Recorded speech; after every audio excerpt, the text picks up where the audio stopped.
Database is a collection of interrelated data files or structures, and a relational database typically stores the data in tables as records with predefined columns.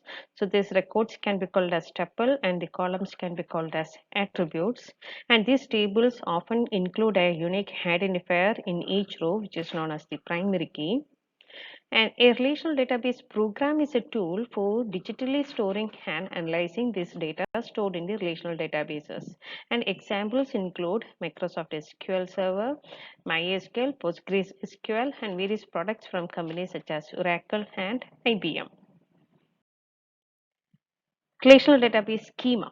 A database schema is the skeleton structure that represents the logical view of the entire database. It can be simply called as a metadata that describes the relationships between the objects and the information in a database.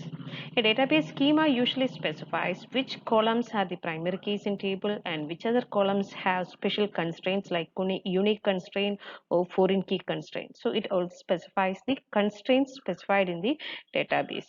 So a relational schema for a database is an outline of how the data is organized in relations. It can be a graphic illustration or another kind of chart used by the programmers to understand how each table is laid out, including the columns, the types of data they hold, the integrity constraints defined, and how these tables are connected using this foreign key, etc. So it can be called as a metadata, which describes the relationships between the objects and the information stored in the database. Schema diagram.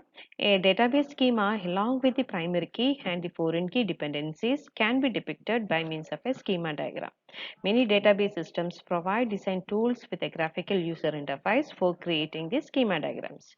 In the schema diagram, each relation can be appeared as a box with the relation name at the top and the attributes which are listed inside the box. So the attributes may contain the primary key as well as the foreign key constraints. So the primary key constraints are underlined and the foreign key dependencies appear as arrows from the foreign key attributes of the referencing relation to the primary key of the referenced relation.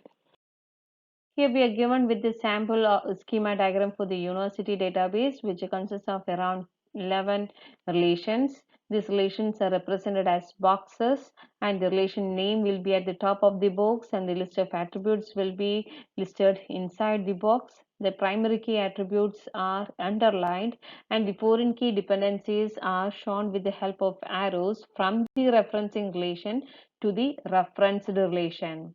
So this department name, let us look into the relation student and the department. The department name, uh, it's a foreign key. So this student is a referencing relation which references the department.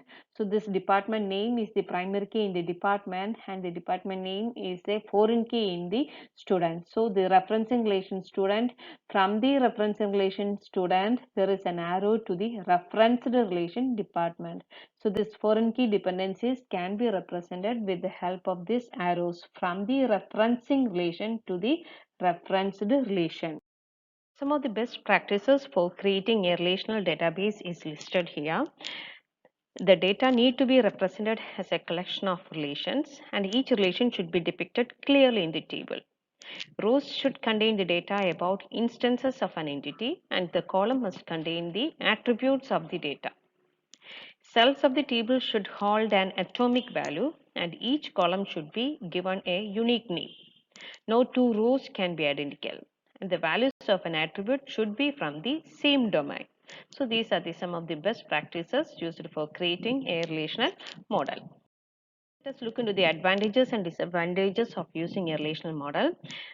The advantages are: it is simple. A relational model is simpler than the hierarchical or network model. It is structural independence. The relational database is only concerned with the data and not with the structure. So this can improve the performance of the model. And it is easy to use. It has tables consisting of rows and columns. Query capability makes possible for a high-level query language like SQL to avoid the complex database navigation. And the structure of a database can be changed without having to change any application. That is, the data is independent. and it is scalable too. Regarding a number of records or rows and the number of columns, a database should be enlarged to enhance its usability. We can enhance or we can enlarge as and when it is required. It is scalable. So these are some of the advantages of using relational model. Now let us look into some of the disadvantages. Few relational databases have limits on field lengths which cannot be exceeded. Relational databases can sometimes become complex as the amount of data grows and the relations between pieces of data become more complicated. Complex relational databases systems may lead to isolated databases where the information cannot be shared from one system to another. So when the database grows or when the amount of data grows, some complication occurs in the relational database. That's why we are moving for the and to extract the data from the relational database also becomes complex. So that's why the new concepts called data mining and data warehouse comes into the picture.